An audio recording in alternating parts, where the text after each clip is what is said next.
성전이 건축되고 오늘 지난 주간에 간판을 달면서 이 성전은 어떤 모습이어야 될까? 성전은 어떤 곳이어야 되는가? 또 이곳에 들어오는 모든 성도들이 이곳에서 어떤 경험을 하게 될 것인가? 라고 하는 생각을 저 혼자 많이 해보고 있습니다. 그러는 와중에 우리 배순임 권사님이 소천하셨습니다.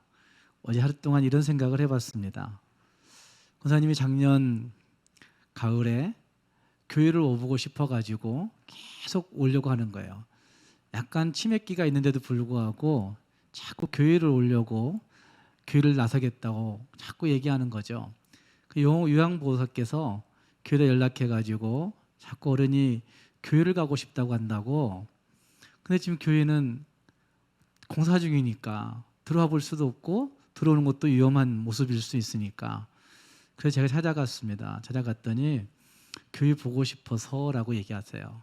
교회를 보고 싶다고, 교회 건축하는데 고생하신다고 이런 얘기 하십니다. 그리고 그 어른이 작년 그 연말 가을 늦가을에 저한테 목사님 그러면 천국에서 만나요 이렇게 얘기했는데 정말 천국에서 이제 뵐 수 있는 어른이 되어버렸습니다. 성전 건축을 함께 기대하고 함께 기도하면서 자기가 몸으로 뭔가를 물질로 뭔가를 해줄 수 없는 그런 어른들조차도 나는 기도하고 있다고 이야기하는 이야기들을 참 많이 들었는데 그것이 우리에게는 가장 큰 기쁨이라고 생각이 되어집니다. 시대적으로 굉장히 혼란스럽고 어려움이 있는 이 시기에 한국이라고 하는 광주라고 하는 이 공간에 교회를 건축할 수 있었다는 것은 하나님의 크신 은혜이고 큰 축복임에 틀림이 없습니다. 또 이 성전 건축은 하나님의 축복이 시작되는 출발을 알리는 사건이라고도 할 수 있을 겁니다. 근데 문제는 이 성전을 바라보고 있는 이 건축물을 바라보고 있는 우리 마음속에서 정말 무엇을 느끼고 무엇을 경험하고 있는가 하는 것이 매우 중요한 문제일 것입니다. 나는 이 교회를 통하여서 무엇을 경험해야 되겠다라고 결심하는 부분들이 있습니까? 성경 역대하서 이 7장을 볼 때 이스라엘 민족이 다윗 왕 때 성전 건축을 준비하고 그리고 솔로몬 왕 때에 7년에 걸쳐서 성전을 건축하게 됩니다. 그리고 오늘 읽었던 말씀은 성전 건축 이후에 하나님 앞에 절기를 지키고 제사를 드립니다. 예배를 드립니다. 그리고 그 예배하고 있는 모습들을 통하여서 성전이 어떤 곳이어야 되는가, 성전은 어떤 경험을 해줄 수 있는 것인가 하는 것을 우리에게 잘 보여주고 있는 말씀이 이 역대하 7장에 나타나고 있습니다.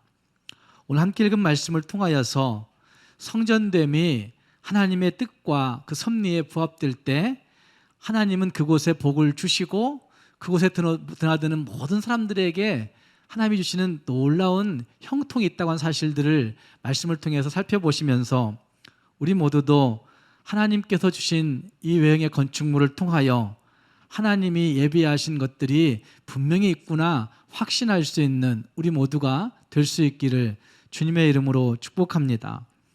함께 읽은 말씀을 먼저 보시면 10절 말씀에 베푸신 은혜로 말미암아 기뻐하며 마음에 즐거워하였더라 라고 하는 말씀이 10절 말씀 하반절에 등장하고 있습니다. 그런데 이 말씀은 성전을 건축하고 이스라엘 민족이 하나님 앞에 절기를 지키고 그 절기를 지킨 다음에 솔로몬 왕이 백성들을 다 돌아가게 하고 있는 모습이 거기 등장합니다. 8절 말씀에 솔로몬이 7일 동안 절기를 지켰고 그와 온 백성들이 함께 했다라는 말씀이 등장하고 9절 말씀에서는 낙성식을 7일 동안 행한 후 이 절기를 다시 7일 동안 지켰더라 라고 그렇게 말씀하는 말씀이 등장합니다. 그리고 나서 백성들을 돌려보내고 있는데 돌아가고 있는 그 백성들의 마음 가운데 10절 말씀을 보면 베푸신 은혜로 말미암아 기뻐하며 마음에 즐거워하였더라 라고 하는 말씀이 등장하고 있습니다. 어떤 기쁨이 그들에게 있었을까요? 어떤 즐거움이 그들에게 가득 채워져 있었을까요? 사실 지금 이 본문이 쓰여지고 있는 이 역대하 7장의 배경의 시대는 솔로몬이 이제 막 집권한 그런 시기였습니다. 어쩌면 솔로몬과 함께 그 형들도 집권하고 싶은 마음이 분명히 있었을 것입니다. 그러니까 다윗 왕이 솔로몬에게 왕위를 넘겨주었지만 그 시기는 그 형제들이 있었기 때문에 굉장히 혼돈스러웠을 것입니다. 백성들이 안정을 누릴 수 있는 그런 혼돈기였다는 말입니다. 또 7년 동안이나 성전을 건축하고 왕궁을 건축했다고 한 사실은 무엇인가를 헌신해야 되고 무엇인가를 드려야 되고 수년 동안 힘든 일을 하면서 그들의 마음 가운데 지치고 원망하는 마음들이 분명히 생겨날 수 있는 그런 배경을 가지고 있다는 말입니다. 또 성전이 건축된다고 해서 그들에게 어떤 대가가 주어지는 것도 아니었을 것입니다. 이제까지 그들은 다윗 왕이 얘기했던 것처럼 하나님의 전이, 하나님의 궤가 그 천막에 있었다라고 한 사실을 굉장히 힘들어했습니다. 그러니까 천막에 있던 하나님의 성전을 이제 건축물로 완공하게 되는 것들이 그들의 모습이었는데, 그 건축물을 건축했다고 해서 그들에게 어떤 대가가 주어지는 것은 아니었을 것이라는 말입니다. 시대적으로, 정치적으로 혼돈스럽고 경제적으로 어렵고 그들의 것들을 다 내어놓았음에도 불구하고 변화가 없는 그 시대 상황 가운데서 그들은 하나님 앞에 예배하고 절기를 지켰습니다. 그리고 나서 돌아가는 가운데 그들의 기쁨이 있었다고 이야기하는 거죠. 무엇이 기뻤을까요? 어떤 기쁨이 있었을까요? 어쩌면 그 기쁨은 세상이 주는 기쁨은 아니었을 것입니다. 보상이 주는 어떤 기쁨과 만족, 즐거움이 아니었을 것입니다. 그냥 하나님이 베푸신 은혜로 말미암아란 말이 해답인 것이죠. 하나님이 베푸신 은혜로 말미암아 그들 안에 기쁨이 있었더라 라고 그렇게 말씀하고 있습니다. 갈라디아서 5장 22절 말씀에 우리가 잘 알고 있는 이런 말씀이 있습니다. 오직 성령의 열매는 사랑과 희락과 화평과 오래 참음과 자비와 양선과 충성과 온유와 절제라고 하는 9가지 성령의 열매가 거기 등장하는데, 성령의 열매는 사랑과 희락과 화평으로 시작하는 것을 보면 성령이 거주하는 사람들은, 성령님이 안에 임재하신 사람들은, 성령과 함께하는 사람들은 어떤 일이 있어도 기뻐할 수 있더라. 그 사회적 배경이, 그 시대적 배경이, 그 경제적 형편이 어렵다 할지라도, 혼돈스럽고 혼란스럽다 할지라도 기쁨이 있더라 하는 말씀을 갈라디아서 5장도 우리에게 증거해 주고 있는 것이죠. 은혜 받은 자는, 은혜가 있는 자는 아무리 힘들어도 기뻐할 수 있고 혼돈 속에서도 방황할지라도 하나님이 주시는 기쁨으로 체험받을 수 있음을 분명하게 말해주고 있는 대목이라 할 수가 있습니다. 드리면서도 기뻐할 수 있는, 헌신하면서도 기뻐할 수 있는, 다 내어놓고도 기뻐할 수 있는 그런 모습이 지금 이스라엘 민족에게 있었다는 말입니다. 사도행전 8장을 보면 초대교회 성도들의 핍박과 고통들을 볼 수 있는 모습들이 많이 있습니다. 8장 말씀 앞부분에 보면 큰 핍박이 있더라 라고 한 말씀이 등장하는데, 그 큰 핍박이 있던 초대교회 성도들 가운데 8절로 가면 그런 말씀이 있습니다. 그 성에 큰 기쁨이 있더라. 핍박이 있고 혼돈이 있고 고통이 있고 어쩌면 복음에 그 장애가 분명하게 있지만 그럼에도 불구하고 복음을 받아들인 그 성도들, 하나님의 은혜 가운데 있는 그 사람들이 큰 기쁨으로 하나님을 노래하는 모습들이 사도행전 초대교회 그 모습에서 나타나고 있다는 말입니다. 성전이 건축되어져 왔던 2020년, 21년, 그리고 22년을 한번 생각해 보십시오. 여러분의 마음 가운데 무엇이 보이십니까? 안 되고 할 수 없는 그 일들을 못할 수밖에 없는, 못될 수밖에 없는 우리들의 모습들 가운데 있었지만 그럼에도 불구하고 하나님은 분명히 하게 하셨던 것을 볼 수가 있습니다. 우리가 예상했던 것보다도, 우리가 생각했던 것보다도 훨씬 더 나은 모습으로 하나님이 이 시대를 잘 활용하셔서 교회를 건축할 수 있도록 하셨다는 말입니다. 지금도 우리에게는 우리의 삶을 위협하는 많은 요소들이 있습니다. 그것이 자연 환경적인 요소일 수 있고 또 질병의 부분일 수도 있고 제도적인 어려움들도 우리에게 있습니다. 그 모든 것들이 우리의 삶을 유익하게만 하지는 않습니다.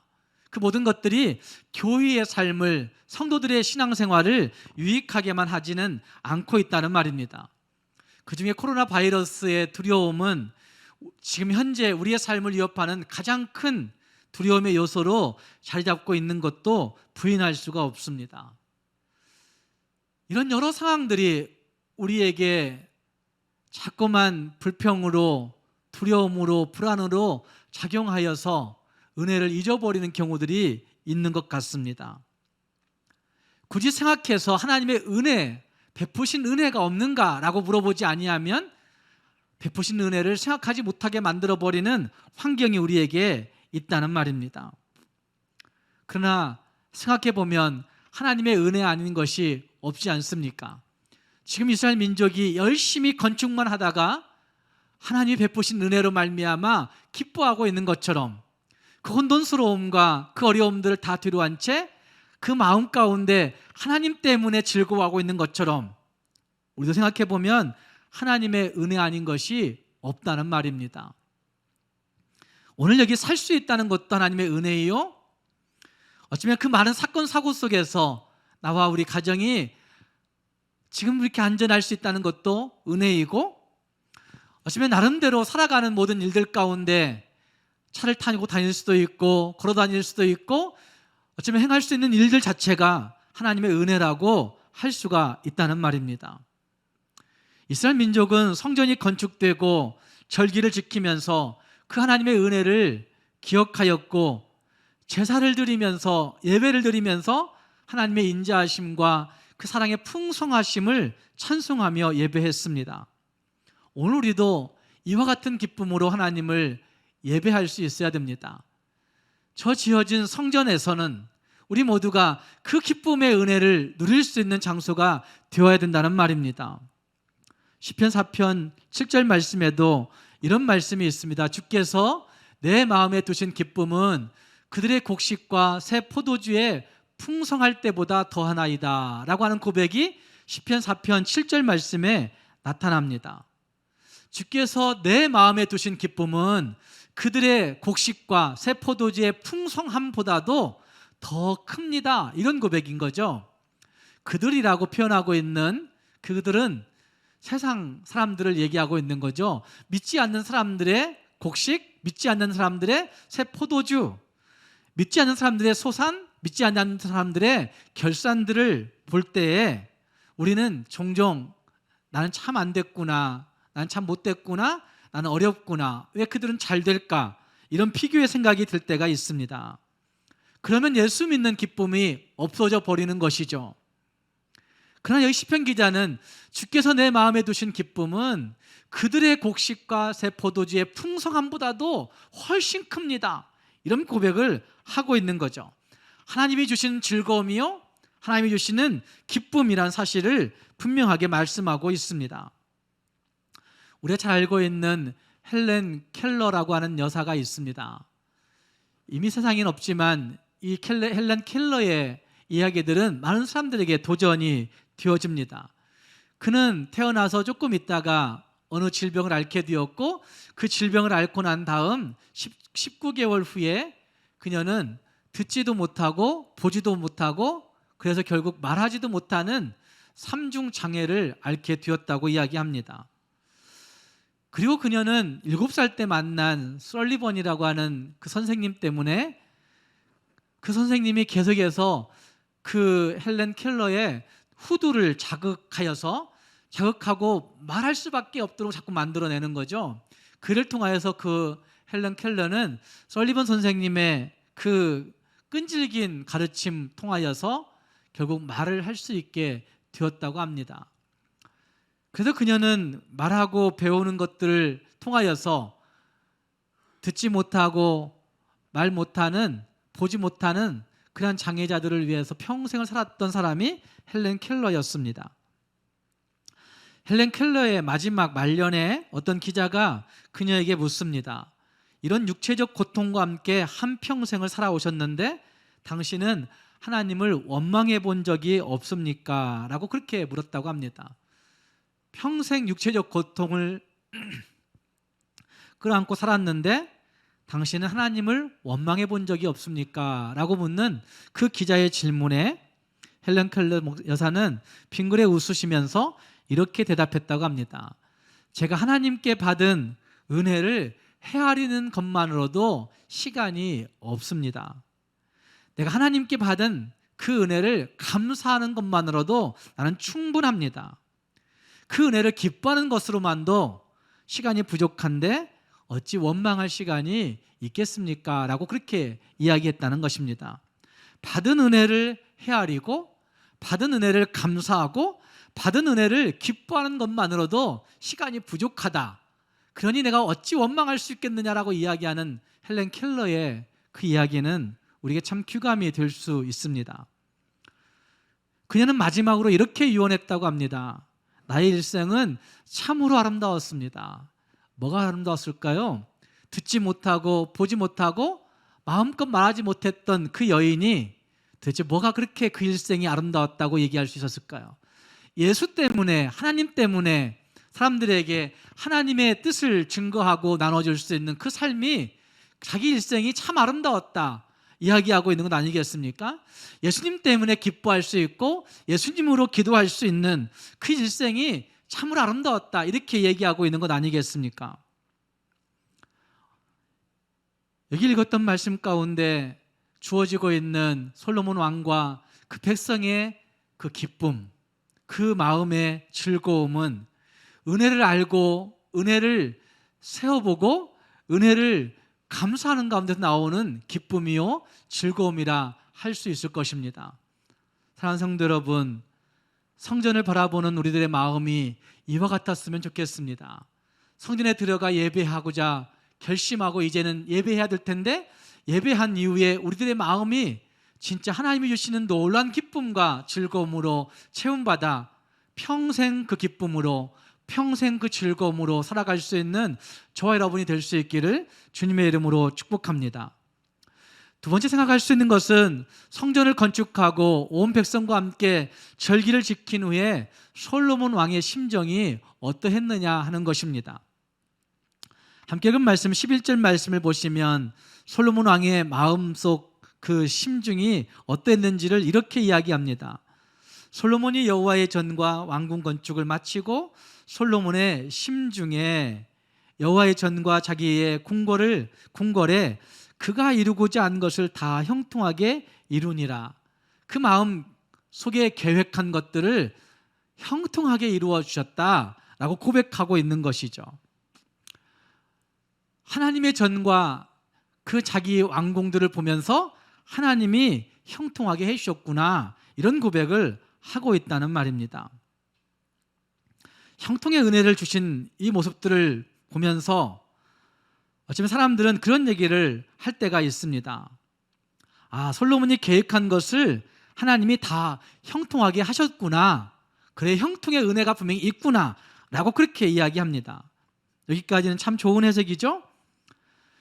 그 형통은 시간적으로나 일시적으로 그런 형통이 아니었습니다. 하나님이 주시는 형통은 솔로몬의 생애 전체에 형통의 삶을 살게 하셨습니다. 그가 죄를 범하는 일들도 있었지만 하나님은 그 형통을 빼앗아 가지 않았습니다. 그 형통의 이유에 대해서 성경을 해석하는 사람들 가운데 그가 먼저 여호와의 전을 건축하는 일에 헌신하였기 때문에 그 다음 모든 일을 하나님이 형통하게 하셨다고 그렇게 해석합니다. 완전히 틀린 해석은 아니겠지만 이 형통이라고 하는 단어를 조금은 잘못 이해할 수도 있는 부분이 없지 않아 있는 해석이라 할 수 있습니다. 여기 형통이라고 하는 말은 히브리어에 찰레아흐라고 하는 히브리어가 쓰여졌는데 이 찰레아흐는 우리가 흔히 알고 있는 번성이란 뜻, 성공적이다 라고 얘기할 때 그 찰레아흐가 쓰여지고 있는 것을 볼 수가 있습니다. 그러니까 형통은 번성한 것이고 성공적이 되는 것이라 이야기할 수 있습니다. 그런데 이것이 세상적인 형통, 세상적인 번성, 세상적인 성공을 이야기하는 것이냐라고 물어볼 때는 성경이 말씀하는 복의 개념과는 좀 다른 부분도 없지 않아 있습니다. 로리 베스 존스라고 하는 그 신학자는 목사님은 예수님의 성공에 대해서 이야기하면서 예수님의 성공은 하나님의 뜻대로 하는 것이었습니다 라고 그렇게 이야기합니다. 예수님은 평소 그렇게 외치셨던 거 아니에요? 마지막 순간에도 아버지의 뜻대로 하시옵소서 라고 이야기하고 있는 것을 볼 때 예수님이 말씀하는 성공은 하나님의 뜻이 이루어지는 것, 하나님의 뜻대로 되어지는 것을 형통이라고, 성공이라고 이야기하고 있다는 말입니다. 그렇기 때문에 여기 말씀하고 있는 형통은, 아니 그리스도인들에게서 형통은, 성경에서 말씀하는 형통은 하나님의 뜻대로 되어지는 것입니다. 하나님의 계획대로 이루어지는 것이 형통이요 성공이라 할 수 있다는 말입니다. 우리는 종종 운명을 이야기합니다. 지질이 운명이 안 됐네, 꾸였네, 이런 얘기합니다. 운명이라는 단어가 미국 영어로는 그 데스티니라고 하는 단어가 쓰여지는데, 이 데스티니라는 단어는 단순히 우리가 생각하는 운명, 어떤 부르심, 소명 이런 뜻만 가지고 있는 것이 아니라 사실은 데스티니라고 하는 단어는 하나님의 계획, 그분의 계획이라는 뜻을 가지고 있습니다. 그래서 우리가 그분의 계획 가운데 서 있는 것이 우리는 이 동양권에서는 운명이라고 생각하는 것이죠. 하나님의 섭리 가운데 들어가 살고 있는 그것을 우리는 운명이라고 착각하고 있는 것입니다. 고성준 목사라는 사람은 서울대 수학과를 나오고 국가가 주는 장학금을 가지고 UC 버클리에서 수학으로 박사학위를 받은 대단한 수재입니다. 근데 그가 국가 장학금을 받고 공부한 난 다음에 예수를 알고 도무지 그 일을 할 수 없는 거예요. 그래서 그가 대전에 있는 침례신학대학교의 대학원을 가게 됩니다. 그리고 그는 신학을 공부하고 목회를 하게 되었습니다. 지금 수원에서 목회를 하고 있는데, 이 사람이 이 데스티니에 대해서 얘기합니다. 우리의 운명이 아니라 하나님의 계획 가운데 서 있는 것이 우리의 운명이다. 근데 우리는 잘못 알고 있는 것이다. 이런 얘기를 하고 있습니다. 그러면서 그는 하나님의 계획, 그리스도인들이 하나님의 계획을 이루어 가려면 세 가지의 자세가 필요하다고 얘기합니다.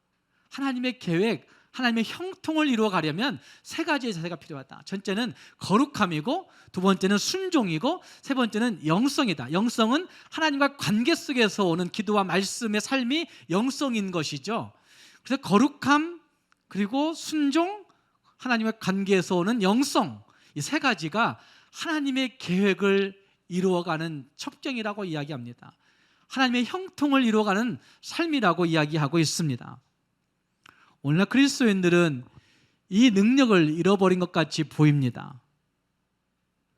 하나님이 일하시는 것이 분명합니다. 그런데 하나님이 일하시는 환경은, 하나님의 계획, 하나님의 형통이 이루어지는 그 환경은 거룩함이라고 얘기할 수 있습니다. 그런데 우리는 그 능력을 잃어버리고, 거룩함의 능력을 잃어버리고 살고 있는 경우들이 많이 있다는 말입니다. 형통은 하나님이 하시는 것입니다. 하나님의 계획이 이루어지는 것이라는 말입니다. 하나님이 주시는 이 형통은 우리의 거룩을 전제하고 있습니다. 우리의 순종을 전제하고 있다는 말입니다. 사랑하는 성도 여러분, 여러분의 삶 속에서 이 성전이 건축되면서 하나님의 형통을 맛보고 싶다고 하는 결심들이 있으십니까? 여러분의 삶 속에서 하나님의 능력을 담고자 하는 그런 욕망이 있습니까? 그렇다면 하나님의 말씀의 무게를 회복하고 거룩함을 지켜낼 수 있어야 됩니다. 하나님이 이루시는 그 형통, 하나님이 함께 하시는 그 형통, 하나님이 이루시는 그 놀라우신 은혜의 형통을 맛보기 위해서는 우리가 하나님 앞에 설 수 있는 그런 모습으로 살아가야 된다는 말입니다. 사람이 하나님을 떠나서 성공을 기대할 수 있겠습니까? 사람이 하나님을 떠나서 형통을 기대할 수 있겠습니까? 하나님 없는 형통, 하나님 없는 계획의 이룸이 과연 있겠습니까? 물론 잘 될 수도 있겠죠. 그러나 하나님 없는 형통은 형통이 아닐 겁니다. 어떤 분이 빈통이라고 얘기했습니다. 하나님 반틈 거쳐놓으면 반통이고, 하나님 없는 형통은 빈통이 되고 마는 것이다 라고 이야기합니다. 하나님 없는 성공 후에 밀려오는 허무감들이 그걸 증거해 줄 것입니다. 사랑하는 성도 여러분, 지금 솔로몬 왕이 그 심중에 무엇 때문에 형통을 고백하고 있겠습니까? 하나님이 예비하신 그 형통, 하나님이 이루고자 하시는 그 형통, 하나님이 우리에게 예비해 놓고 있는 그 형통의 삶을 우리 모두가 그 은혜로 살 수 있기를 주님의 이름으로 축복합니다. 기도하겠습니다.